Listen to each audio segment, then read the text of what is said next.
Dear guests and partners in change, yesterday we arranged a conference, sort of pre-conference seminar discussing the situation in two challenged states, Ukraine and Myanmar.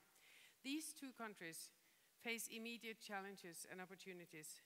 What we will discuss today are more long-term and global issues, but it is all linked together. We discuss the future, but the future is now. We discuss global issues and solutions, but global solutions has to be taken care of locally. It all starts locally. This is why we call all sectors to see the urgency of our challenges. And this is why we arranged this conference, to show that we can do something and to show inspiring examples. We proudly welcome you to the 4th Partnership for Change Conference, Turning the Tide, Methods for Lasting Social Change. This year, we have changed the venue. We believe it is time we involve you as active participants at the conference. We wanted the divide between the audience and the scene to be shorter. We wanted better networking facilities, and we wanted people to more easily be able to define which sessions they wanted to take part in. And as you will experience later, you will all be given a very concrete task. But don't be nervous. You won't be asked to speak or dance or sing, but you will see. New this year is also that PFC has been established in the US, and we have our team from the US with us joining here today. So if the US team would raise up so that people can see who you are. Orlin. I can't see it, it's so dark here. Anybody else here? This is Orlin, he is the head of our US office. We also have guests from Myanmar with us. Yesterday, we spoke with the students from, we have guests from, we have guests from Myanmar, but most of all, we have our leader of the Myanmar office. I wasn't expecting that you would actually be able to come this early, Barbara. So Barbara, can you please raise so people can see who is the head of our Myanmar office? And as we speak, the students from our tourism training institutes have their first week as interns at the major hotels of Myanmar. They will graduate in 2 weeks. And also, young women are embarking upon their entrepreneur training program in Yangon. A school building for 800 students is being finalized in Nang Shui. It will open in 2 weeks. The former Political Prisoner Society is expanding their Bridges to Freedom program. And U Int Mang, who is also here, could you also raise? The leader of the former political prisoners. U Int Mang is the leader of the former political prisoners in Myanmar. And in the balustrade, you will see all the pictures. It's an exhibition called Vanishing Tribes from Burma. They will give you an impression of the fantastic variety and the richness of the Burmese culture. So please take a look at them when you have breaks. Richard Diran, the photographer, is here with us together with the Swedish Peace and Arbitrage Center, who are our partners in arranging this exhibition. So please, where are you, Kenneth and Richard? Could you also raise? I saw you just a minute ago. Yeah, anyway, you'll meet them. We are also in the process of building presence in South Sudan. The first visual proof of our presence will actually be our private football team. There is now a PFC football team that's coming up to the Norway Cup this summer. If Arve is here, please raise up so we can see who you are. You can all talk to them in the... There he is.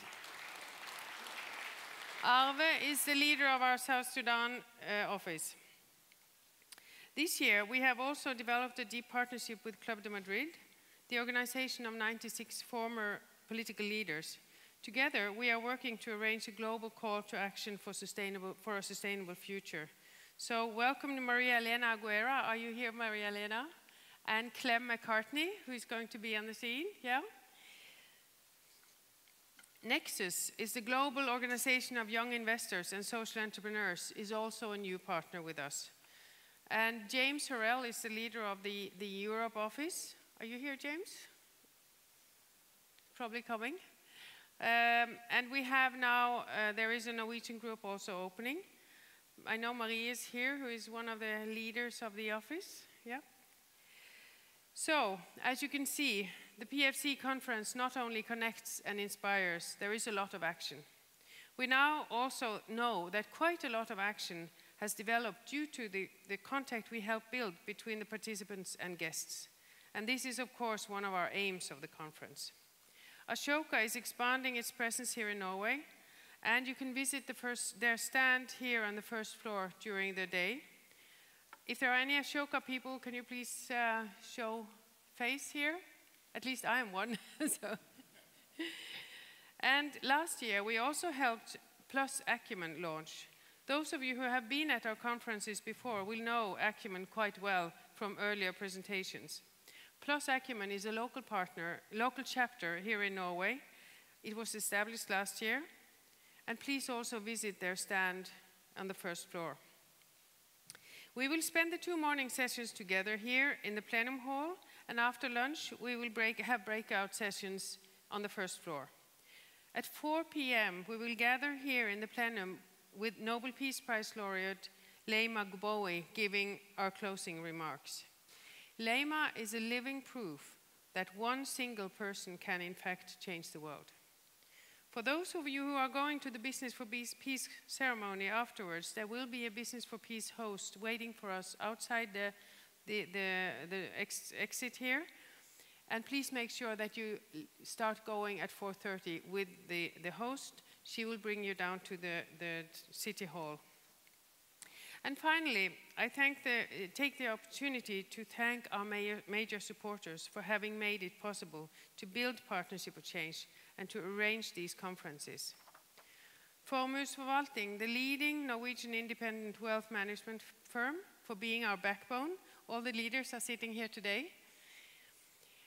The Swedish Postcard Lottery for enabling us to build the Social Innovation Fund and also supporting our work towards the Global Summit next year. And I think the Swedish Postcard Lottery is represented. Yes, Teresa. And we will later meet Margot Wallström, who is going to be at the panel, also now at the Swedish Postcard Lottery. And finally, the Kavli Foundation for enabling social entrepreneurs to participate at our conference, and now also supporting our work in Myanmar. Inger-Lise, are you here? There she is, yeah, Kavli Foundation. As we approach the 200th anniversary as a free nation, the Norske Veritas, DNV, celebrates its 150th anniversary. For 150 years, Veritas has been our guarantor for safety of ships and later also oil installations.